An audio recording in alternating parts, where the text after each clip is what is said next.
Sorry to hear that. Let me say I'm very happy to welcome the board and welcome staff and our visitors today and our new employee.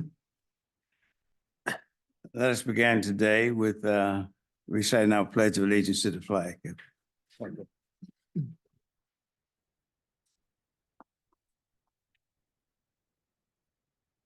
I pledge allegiance to the flag of the United States of America and to the republic for which it stands, one nation, under God, indivisible, with liberty and justice for all. Don't have to move it. I've got the cameras up there. Thank you very, very much. Everyone get a chance to look at the agenda for today's meeting. Yes. Yep. So the chair will entertain a motion to approve the agenda for today's meeting. Question, one correction on the agendas. Oh, man, I hear myself all over the place. One of the, oh, no, I'm sorry, not the agenda, I'm sorry. Forgive me, go ahead. Okay. Mhm. The chair will now entertain a motion to approve the agenda for today's meeting. Any comments, questions? No, All in sir. favor of the motion, let it be known by saying aye. Aye. Let it be known that the motion was approved unanimously. The next item on the agenda, the minutes for the various meetings from October 29th through January 14th. Did everyone get a chance to look at the minutes for the various meetings? Yes. Any questions? Yes, question, the first set that has November 4th on it should be October 29th. First one, November 4th should be, Yeah, there's two in there that says November the 4th, but the first one should say October 29th. And Timothy should be added. Yeah, and I should be added. But we already have that taken care. 10/29, and attendees should include Timothy. Yes.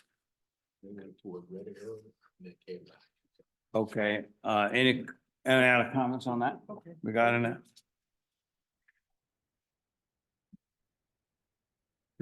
Now, can we, Sarah, will you?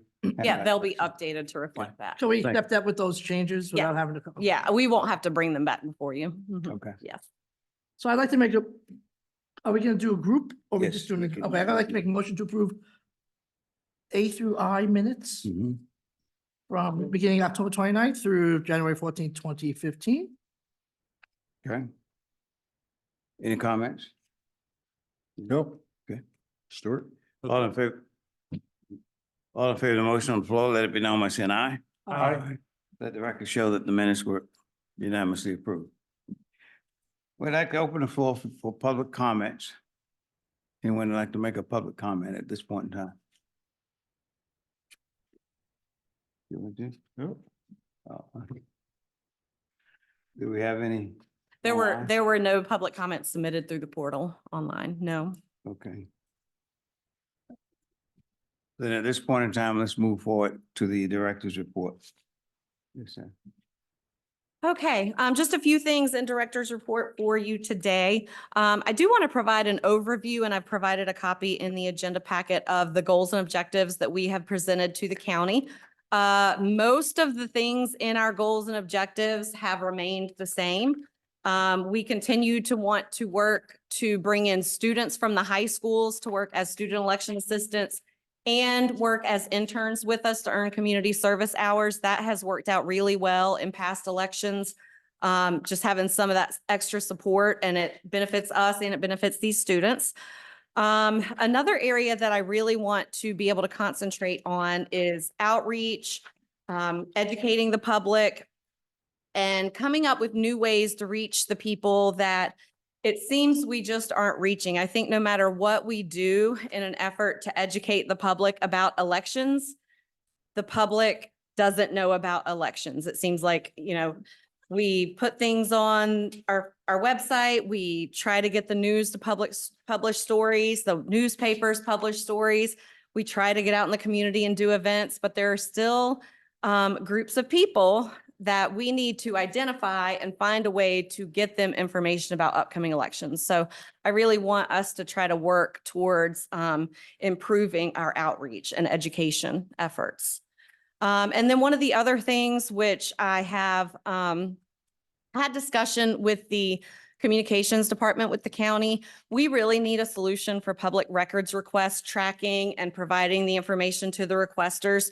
So my hope is that in the upcoming fiscal year, we can develop hopefully a relationship with the communications department to onboard some sort of software that will allow us to track public records, ensure that we're, following up on them, that we're responding to them timely and things like that. Because when we get near an election, we are inundated with those requests, and keeping up with them when they come in by email is quite difficult.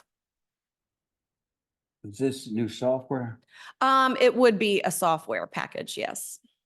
Have we identified the package? Well, I have identified one that I would like to use, but I believe it will be the communications department that will be onboarding and setting something up, because it will benefit the county as a whole and the communications department. And then I would be one of the allowed users, master users, or whatever you would call it, that would be allowed to manage it as if I owned it.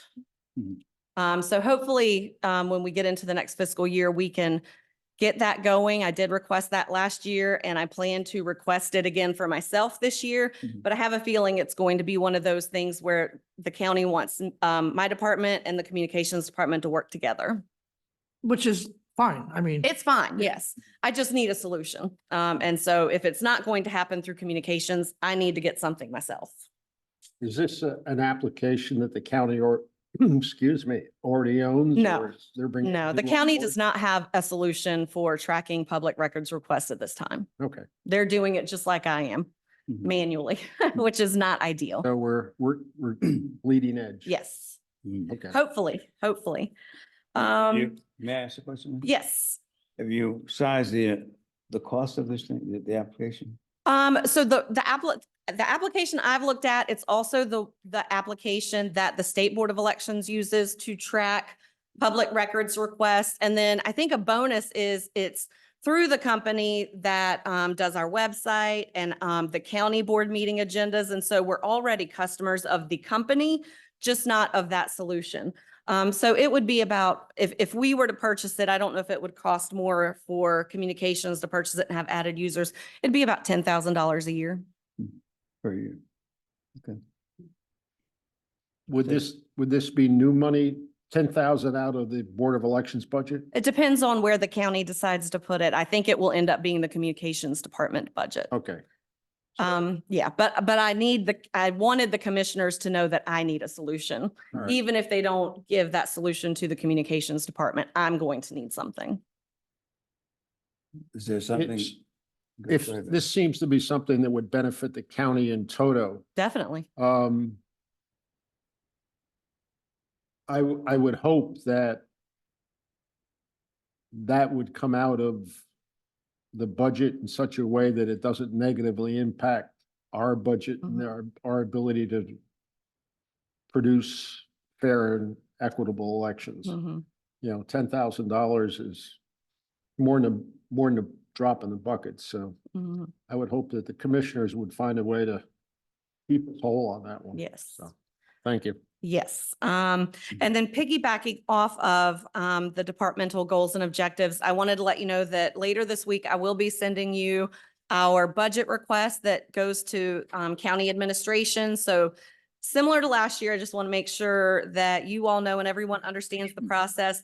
The budget that we submit to the county is just going to the finance department and the county manager's office. It doesn't go to the commissioners until the county manager presents it to the commissioners. So whatever we submit as a request at this first stage is just really between us and county administration. So I'll send you what our budget will be, our budget request will be. And that way, if you have any questions about it, I can provide some details about the things that we're looking to add.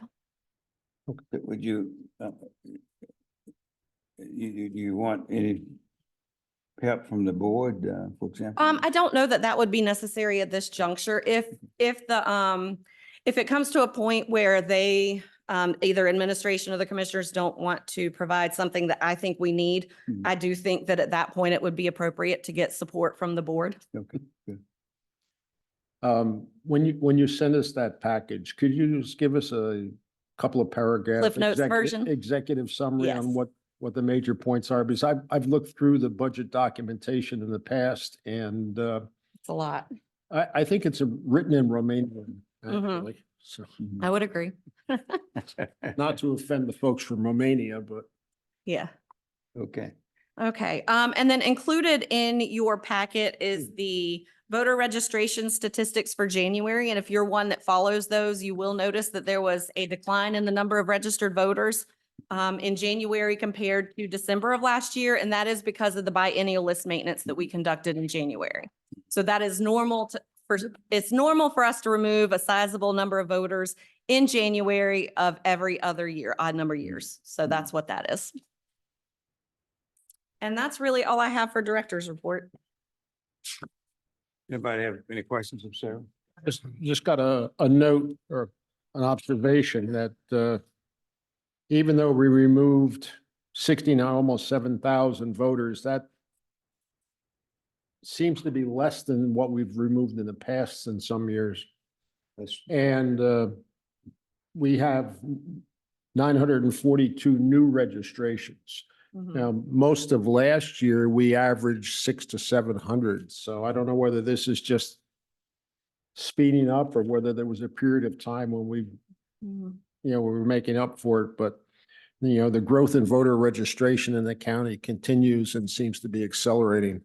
Mhm. So certainly something that impacts our organization here. Yes. Yes. Um,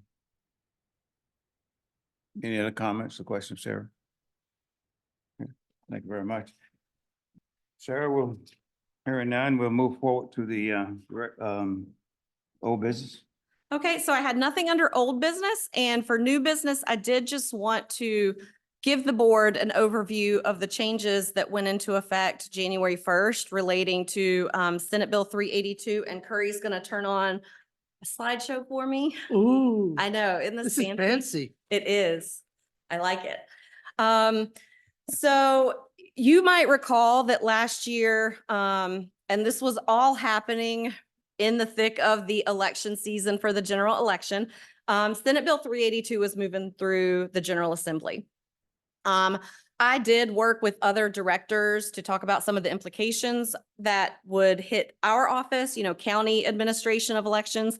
And on behalf of the Association of Directors of Elections, we did try to champion for some of the things to be removed, but I will say they were not. So I want to make sure the board understands what Senate Bill 382 changed and how that's going to impact our operation. And I'll preface it with, I don't have all the answers about how we are going to comply with some of the requirements in this legislation. I do have a meeting set with some of the full-time staff tomorrow for us to start really hashing out how we're going to make some of these things work in the new deadlines. So Full-time staff of, the elections office, our office. Our office, Yes. okay. Yes. So this will impact you. If you didn't already know, the appointment power has been removed from the governor and it now is with the state auditor. And I will tell you, all of these notes came from the general counsel at the State Board of Elections. So I'm not plagiarizing if I'm giving him credit. So And it's quite, is this still being litigated? it is still, it is involved in a lawsuit But there's right no now. stay on this. There's no stay on it, but there's litigation happening in the courts right now. Mhm. So on May 1st, the auditor will appoint all 5 members of the State Board of Elections. June 24th, the State Board of Elections still appoints 4 of our county board members. Previously, the governor would appoint our chair, and now that will come from the state auditor. State auditor will appoint the chair of the County Board of Elections. Mhm. There are some deadline changes. Some of these probably won't have a huge impact, but some of them will. So I'll just highlight those for you. The deadline for voters to provide information that's missing from a voter registration form is now going to be noon on the Friday after election, not the day before canvass. So that deadline has been moved up to the week of the election on Friday.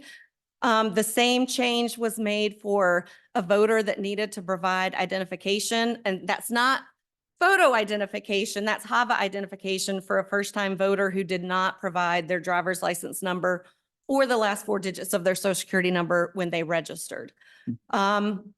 If a voter went to vote and didn't have their photo identification, the deadline for them to return to the County Board of Elections with that photo identification, if that's what they said they were going to do, is now noon on the Friday after election. It was the Thursday of the following week, which was the day before canvass. This last bullet point is one that I think I am most concerned with how we're going to implement. All provisional ballots must be counted by 5 p.m. on the Friday after Election Day. That is major. If you recall, in the general election, presidential election, we had over 1,000 provisional ballots. We spent our pre-canvass meeting on the Thursday before canvass, so that was 9 days after the election. The bulk of a whole day, duplicating ballots that needed to be duplicating and considering ballots. Then again, we came back on Friday during canvass and we still had some provisional ballots that we had to consider. In November, starting this November with the municipal elections, all of that work has to be done by 5 p.m. on the Friday after Election Day.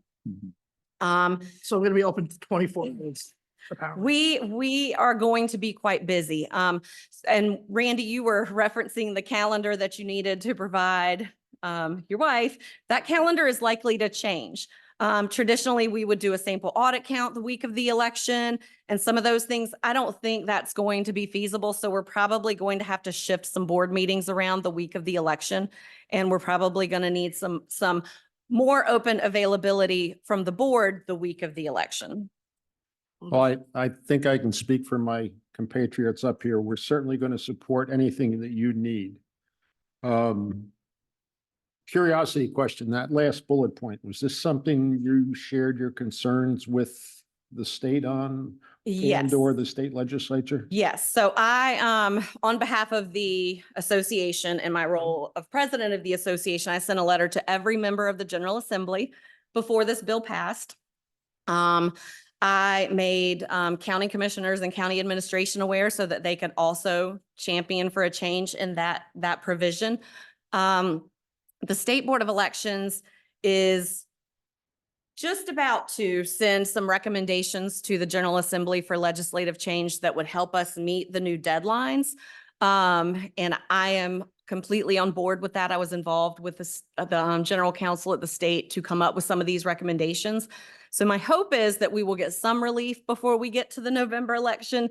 But in the event that we don't, we have a pretty tight deadline to do the data entry, research, audit, and prepare for recommendation any provisional ballots that are cast in the election. Do we know what the ramifications would be if we didn't get that done by 5 p.m.? I guess you wouldn't count the Friday. votes. I mean, Excuse me? I'm sorry. seems like it must be counted by 5. So that means anything after 5 doesn't get counted. I don't That's know. what it looks I'm like. asking- Yeah, I that's I exactly what I that don't know looks whether like. that was shared or what, but. Yeah, I'm not really sure. One of the suggestions for a change is that the language not be, they have to be counted by 5, but it has to be a continuous count on that Friday because there's a big chance we would not finish by 5 o'clock. Mhm. Considering that we have a deadline at noon for some of those other items that would coincide with a provisional ballot. But I do have to piggyback on that now. So counted, did that mean uploaded to the state? Mhm. All right, so you get Yep. add all that time in too. Mhm. One thing though, you could look at is reducing the number of provisional ballots. I think we had an unusually large number of provisional ballots compared to some other counties. And I think some of that resulted from people going to different precincts because of long lines or various other things that Well, you know, you have to. looking at both ends of that. That is one of the things that we will discuss tomorrow. I think we just have to be really careful how we present provisional voting because we don't want it to come across like our poll workers are trying to send someone away or saying they can't use that option. But I do think that we have some room for changing the way it might be presented to not discourage, but encourage voters to use other options. Yeah. Yeah. Am I Uh, correct in that we are not permitted to produce a ballot on demand on election day? We are permitted to do that if I could get the money to buy them. In the budget, that's one of. And the I did budgets. request that last year, and that was one of the things that I had to remove when I was requested to cut funds. The additional machines? Yes. Okay. Hmm. Um, could you provide us a little more data on that? You know, when you have a chance, please. Yes. Thank you. So that would eliminate basically. It would eliminate us having to duplicate all of those out I of get- precinct provision. And or alternative would be supplying a small number of out of precinct ballot styles to every precinct so that they had a paper copy of every other one, which is, here again, is a cost. It is. But, you know, it would certainly cut down the number of provisional ballots that we would have, so. Yes. Well, not the number of provisional ballots we would have, but the number that we would have to duplicate. If we had the ballot on demand in an election day precinct and a person showed up and they were not supposed to be in that precinct, we could give them the correct ballot, but they would still be voting on a provisional ballot. So we would still have to consider it. We just wouldn't have to duplicate it. Because, Okay. yeah, because you're required on election day to vote in your home precinct. So, I mean, that would help though, because duplication, as you well know, takes Takes a time. long time. Right.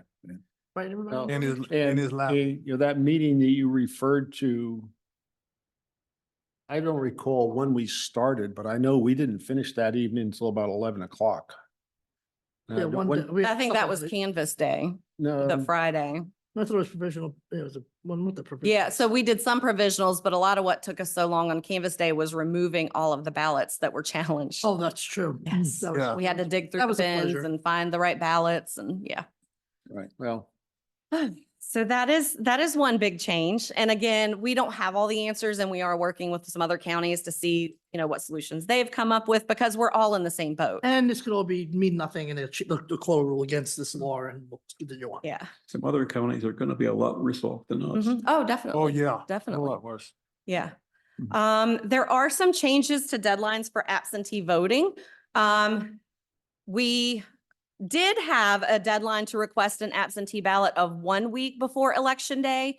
That has been changed to 2 weeks before Election Day. So for a voter to request an absentee ballot, they have to have, and we're talking about civilian voters here. They have to have that request in now 2 weeks before Election Day. We've always had a late exception for unexpected sickness or disability that would prevent someone from getting to the polls. That exception is still there. It just starts a week earlier. And so that would be someone who is not going to be able to go to the polls. A near relative of theirs can come to our office, fill out an absentee ballot request for that person and wait while we process it and hand them a ballot, basically.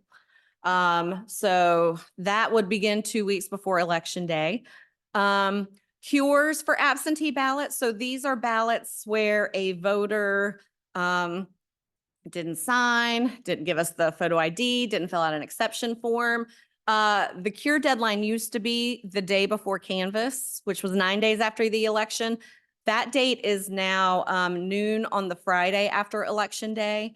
One of the recommendations from the state is that should at least be extended until Monday, because if we don't get a ballot until Tuesday and we review it that day and we're supposed to mail something to the voter, the chances that they would be notified and have time to correct the error by Friday is probably not as great as it would be if we could give them until Monday. So maybe we'll see some relief on that. I don't know.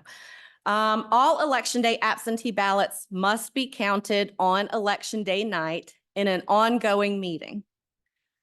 What this means is traditionally we would have ballots come in on Election Day and we would just date stamp them and put them to the side and deal with them the next day, like check them in, review them the following day, and present those at the pre-canvas meeting the following week. We're not going to be able to do that anymore. So on election day, when we start our meeting, any ballots that are brought to our office by 7:30 PM, the close of the polls, we are going to have to review, check in, audit. We still need to make sure that, if we've got 5 ballots that came in, we've got 5 ballots on the list and we're bringing you 5 ballots. We're going to have to continuously do that on election night. And that is going to be a significant change because when you think about the people that are involved in absentee meetings, that would involve Butch, who also troubleshoots precincts closing and reads in the election night results. Adrienne, who traditionally would be outside wrangling all of the chief judges that come back to the office. That's really going to change some of those things. And so that's one of the things that we're going to be considering tomorrow is how are we going to manage this? That also means that the board, while election night, usually you can bring a book and just kind of wait until the end. You're probably going to be a little more active election night and you're not going to be able to go home until we finish counting all absentee ballots. Yes. Absentee ballot tallies must be announced at 5 PM 3 days after election day, Unless they move that date to Monday. unless they move that date to Monday. So I don't know. And of course, there is the exception still for military and overseas voters. They still have an extended deadline if they're mailing their ballot the week after the election. So this is just civilian voters that are that have a different deadline. So that is my summary of the things that we're going to be dealing with. So we have already scheduled board meetings through the end of the year and to go with the election. So we've currently got the sample audit count scheduled for Friday after election day. That's going to be changed. So just work with us when we come to you with new dates and how we're going to try to fit all of the things in that we have to do before Canvas. Okay, good. Would you, this is quite a bit to digest. It Can is. we get a copy of the Yes, presentation? yes. The other thing too is, have you figured in any possible changes to the budget as a, requirements that- So yes, we have looked at some of the things, and we've added in some additional money for part-time help because when we think about researching provisional ballots and having 3 days to do it as opposed to 10, we're going to need more help with that. We have looked at, hopefully adding another full-time position in the upcoming budget request. And really any full-time person is going to be all hands on deck during this election day to canvas period to make sure that we can complete all of our required tasks. So hopefully that will help. You just have to get the powers to be to understand that, Mhm.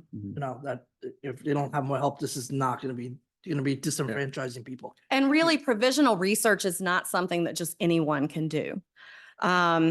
So we couldn't just bring somebody in off the street and say, here, get into the voter registration database and help us research whether this person's eligible to vote. Because there's also now a requirement that anyone that has access to the voter registration database has a background check through the Sheriff's Department and State Bureau of Investigation. So that stuff takes time. Yes. And it needs to be someone that we can properly vet. Yeah. I think, Looking forward to it. I'm coming away with the impression that 10 more not- people. not only is this going to impact our staffing, it's Mhm. going to significantly impact our staffing. Yes. Yes. And, I would be in support of not only asking for 1 or possibly 2 or 3 more full-time employees, but a significant number of part-time employees to be able to do this, during election time. So, Yes. I'll support whatever your decision is, but don't be shy. That would be my, Yeah. I'm sorry. Okay. that's it. I'm done. I agree with Randy Mhm. wholeheartedly. Yes. So do I. And the thing that crosses my mind at this point is I wonder what comparable size counties Mhm. are requesting. Yes. And Other counties have started asking about staffing additions that they're planning to implement to make this work and, how they would utilize an additional person. So we are kind of taking all that in and, looking to see what solutions they're coming up with because it is going to be challenging. And I have to say, I am at least grateful that we're going to have to implement all of these new deadlines in a municipal election because Yes. the number of provisional ballots that we will be dealing with will probably be closer to like 400, not 1,000 plus. So that is helpful, but it's still going to be very challenging. Okay, Do you have any feel or could you, over the next month or so, get a feel for what counties that are comparable in ours in terms of number of registered voters, what their staff sizes are, Mhm. you know? So that's just more of a informational question for me, but Mhm. it may be beneficial in the future. Thank you. Yes. Mhm. mhm. Okay. Any other comments, question? You've given us quite a bit to think about here. Yes. Thanks. I Yeah. think we talked about this some last year and it was all theoretical, but now it's real and we're going to have to figure out how to implement it. So. Yes. And if you hear anything about the legal battle going on. In the Supreme Court contest, I only know what I read in the news. So the State Board of Elections is not really providing us with updates just because it is in the courts now. So I don't really know for sure where that is as of right now. The last I heard, I think the State Board of Elections was trying to get it to be heard in the state Supreme Court and the Griffin camp was trying to get it heard in the Court of Appeals, but don't hold me to that because again, I don't have any official information, just what I'm catching in the news media. Okay. But it is still ongoing. We have not, that contest has not been certified yet. Any other comments? Sir, the item that we talked about, Mhm. the memo, could you just say a couple of minutes on? Yes, update us my on that? computer went to sleep. Let me log in because I do have Sure, some notes go here ahead. on that. So for the benefit of the board, I believe you were all copied on an email from Carol Snow about the understanding of whether military and overseas voters are required to provide identification when they register, whether all counties understood that requirement. So I did go back and do some research, just for my own edification.